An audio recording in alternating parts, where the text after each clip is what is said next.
Assalamualaikum warahmatullahi wabarakatuh. Nama saya Cutfara Ulika Syahputri, NIM 430402201177 dari Program Studi Psikologi Islam Fakultas Dakwah Universitas Islam Negeri Salatiga.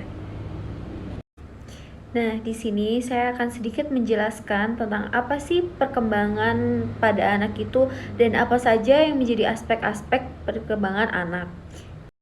Yang pertama, apa sih itu perkembangan? Perkembangan itu bisa diartikan seperti perubahan, akan tetapi bisa diartikan juga sebagai proses bertambahnya kemampuan seorang individu untuk menjadi yang lebih baik atau sebaliknya. Dan kemudian apa saja sih aspek-aspek yang mempengaruhi dari perkembangan seorang anak?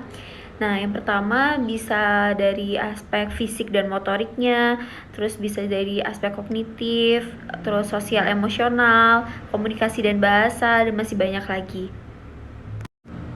Pada kesempatan ujian tengah semester psikologi perkembangan ini, saya akan mencoba untuk mewawancara adik saya sendiri yang masih berada di usia perkembangan anak, dan saya akan mencoba menemukan keunikan dari perkembangan adik saya ini. Nah, di sini saya sudah bersama adik saya. Sebelumnya selamat siang.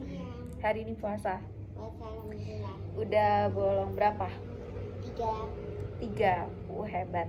Sebenarnya namanya siapa? Kila Ramadhani Syahputri. Panggilannya? Kila. Kalau di rumah dipanggil Kela. Kalau di sekolah? Cut. Kila. Oh, berarti ada yang manggil Cut juga ya? Ada. Tapi Kela pengennya dipanggil siapa? Kila. Kela. Umurnya Kela berapa? 12. 12 tahun. Berarti udah mau SMP ya? Kelas 6 sekarang. Iya. Udah mempersiapkan belum untuk ujian nanti? Insya Allah sudah.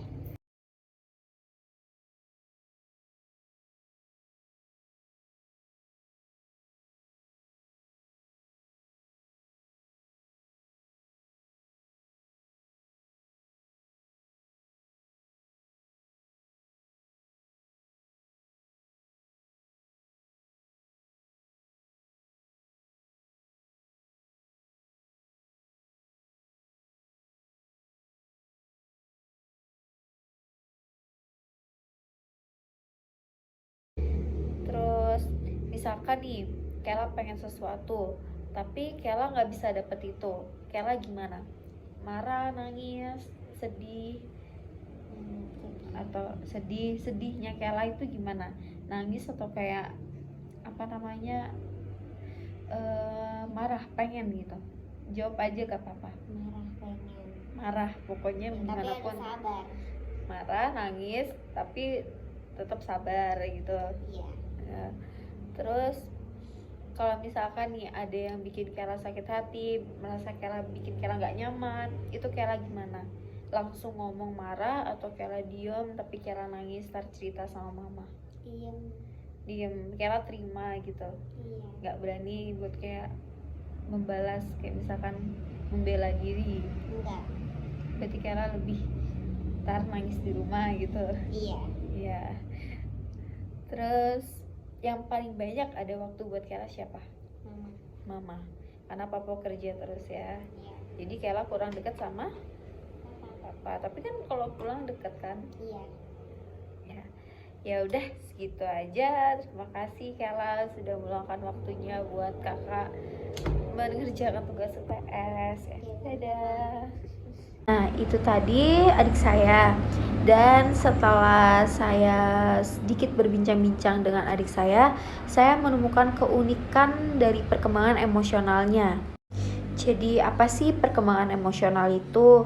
Nah, perkembangan emosional adalah suatu kemajuan atau peningkatan dalam pengekspresian diri atau perasaan yang dialami oleh setiap individu. Nah, emosional sendiri memiliki arti sebagai kemampuan yang dimiliki setiap individu untuk pengekspresian diri dan mengatur perasaannya dalam sebuah ekspresi tindakan yang diperlihatkan melalui ekspresi wajah atau aktivitas lainnya, baik verbal ataupun nonverbal.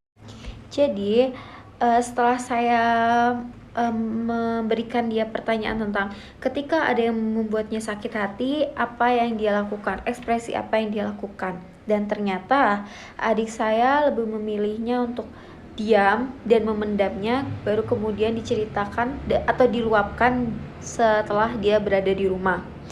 Jadi yang saya tangkap, adik saya ini kurang bisa mengekspresikan emosionalnya kepada semua orang. Jadi hanya bisa dengan orang-orang tertentu dia berani mengekspresikan emosionalnya.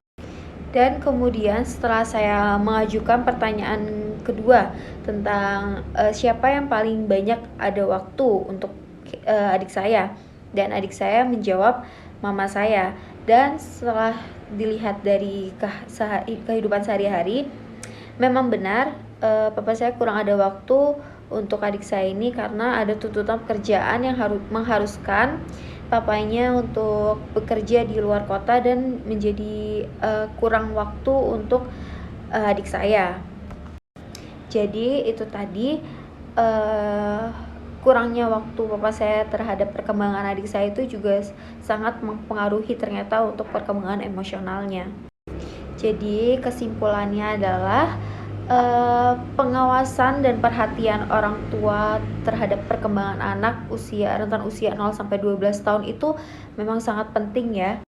Kenapa saya bisa bilang pengawasan dan perhatian orang tua dalam perkembangan anak itu sangat penting, terutama di perkembangan emosional ini, yaitu karena perkembangan emosional ini adalah bentuk komunikasi seorang anak yang membantu anak untuk menyampaikan segala kebutuhan dan perasaannya kepada orang lain. Jadi kalau misalkan dia sudah misalnya kurang bisa mengekspresikan perasaannya, itu akan berdampak ke perkembangan dia yang lainnya. Dan berdasarkan hasil penelitian, sekitar 40% dari perkembangan anak itu terjadi pada anak di usia dini. Jadi pada anak usia dini itu perkembangan tuh lagi cepat-cepatnya. Nah, makanya perkembangan pada usia dini itu disebut sebagai golden age atau usia emas.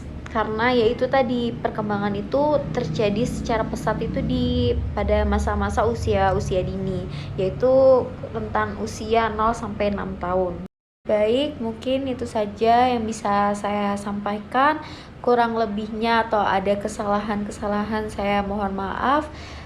Wassalamualaikum warahmatullahi wabarakatuh.